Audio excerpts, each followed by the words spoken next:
Assalamualaikum warahmatullahi wabarakatuh. Selamat pagi semuanya, salam dan bahagia. Sebelumnya kami mengucapkan terima kasih kepada Ibu Sri Harmoningsi yang telah memberi waktunya kepada kelompok kami sehingga kami dapat melakukan presentasi pada pagi hari ini. Dan tak lupa saya juga mengucapkan terima kasih kepada teman-teman semua yang telah bersedia mengikuti diskusi kuliah pada pagi hari ini. Pada kesempatan pagi hari ini, kami akan mempresentasikan materi yang berjudul Sumber Pendanaan Jangka Panjang dan Saham Preference. Namun sebelum kita lanjut ke materi, izinkan kami memperkenalkan anggota kelompok kami dahulu. Yang pertama ada saya sendiri, Rizal Surya Setiawan, dan kemudian ada Mbak Cecilia Argiana Putri, dan ada Mbak Susanti. Baik, selanjutnya, yang pertama ada hutang jangka panjang. Hutang jangka panjang adalah hutang yang proses pelunasannya membutuhkan waktu yang cukup lama, biasanya itu 5-20 tahun. Hutang jangka panjang timbul akibat perusahaan memerlukan adanya tambahan kebutuhan dana, biasanya untuk pembelian aktiva tetap, misalnya pembuatan gedung, pabrik, pembelian mesin-mesin, dan lain sebagainya. Selanjutnya ada jenis-jenis hutang jangka panjang, terdiri menjadi dua golongan, yaitu hutang hipotek dan hutang obligasi. Hutang hipotek atau mortgage notes payable merupakan hutang yang harus dijamin dengan harta tidak bergerak. Di dalam perjanjian disebutkan kekayaan peminjam yang dijadikan jaminan, misalnya bangunan, sertifikat tanah, peralatan kantor, mesin, rumah, gedung, dan lain sebagainya. Pihak yang terlibat dalam hutang hipotek ini ada dua pihak. Yang pertama, pihak pemberi pinjaman disebut sebagai pemegang hipotek. Kedua, pihak peminjam disebut sebagai pihak pemberi hipotek. Dan berikut merupakan contoh soal dari hutang hipotek. Pada tanggal 1 Maret 2004, PT Cahaya menutup pinjaman hipotek sebesar 20 juta rupiah dengan jaminan sebuah gedung. Lama pinjaman 10 tahun dengan bunga 12% dibayar belakang tiap tanggal 1 Maret dan 1 September. Angsuran pinjaman dibayar setahun sekali, jatuh tempo angsuran pertama tanggal 1 September 2004. Pada saat menerima pinjaman, PT Cahaya dibebani biaya provisi dan lain-lain sebesar Rp400.000. Jurnal untuk mencatat transaksi tersebut sebagai berikut. Dan diketahui pada tanggal 1 Maret 2004, kas yang sebesar 19.600.000 dan beban bunga sebesar Rp400.000 dan hutang hipotek sebesar Rp20 juta. Pada tanggal 1 September 2004 atau angsuran yang pertama, hutang hipotek sebesar Rp2 juta dan beban bunga sebesar Rp1.200.000 dan kas sebesar Rp3.200.000. Berikut merupakan perhitungan angsuran yang pertama tadi. Angsuran sama dengan Rp20 juta dibagi 10 dengan hasil Rp2 juta.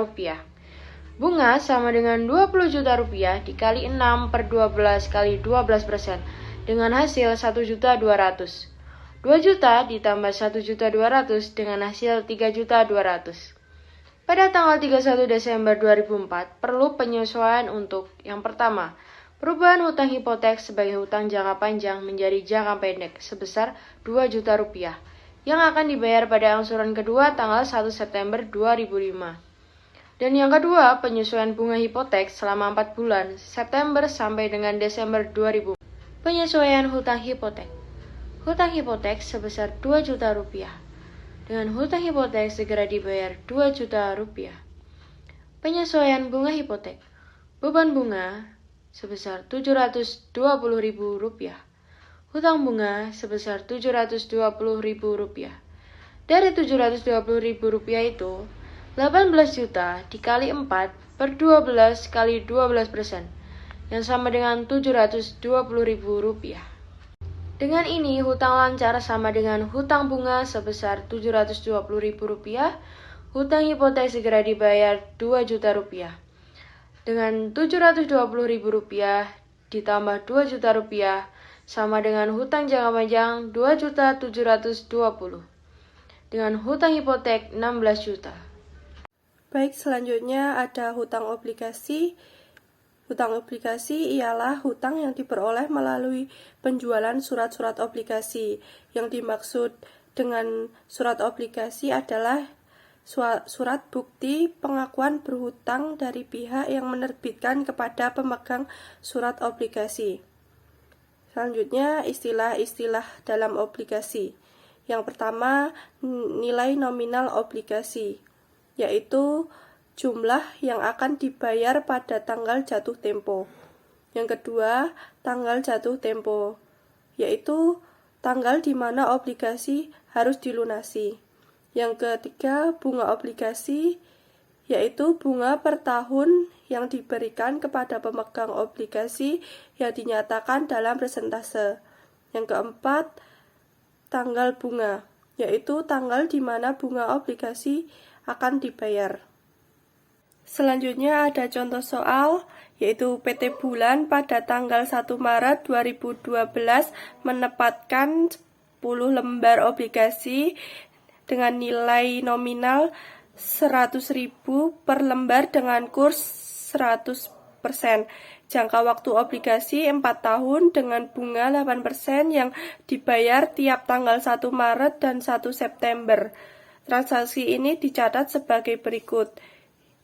10 dikali 100.000 dikali 100% sama dengan 1 juta. Kas 1 juta, hutang obligasi 1 juta. Selanjutnya ada saham preferen. Saham preferen merupakan pendanaan yang memiliki sifat kombinasi antara hutang dan saham biasa.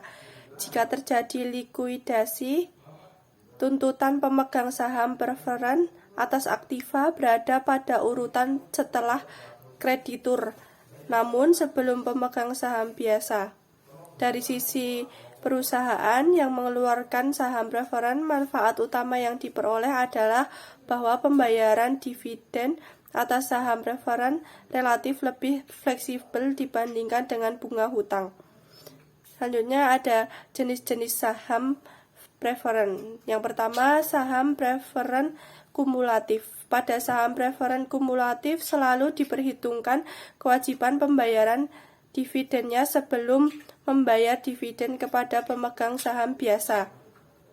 Yang kedua, saham preferen partisipasi. Saham preferen partisipasi merupakan saham preferen di mana pemiliknya juga berhak menerima dividen tambahan jika pemilik saham bisa juga menerima dividen tambahan pemegang saham preferen. Jenis ini diberikan kesempatan untuk berpartisipasi menikmati nilai sisa laba perusahaan berdasarkan jumlah yang disepakati. Sekian presentasi dari kelompok kami. Wassalamualaikum warahmatullahi wabarakatuh. Salam dan bahagia.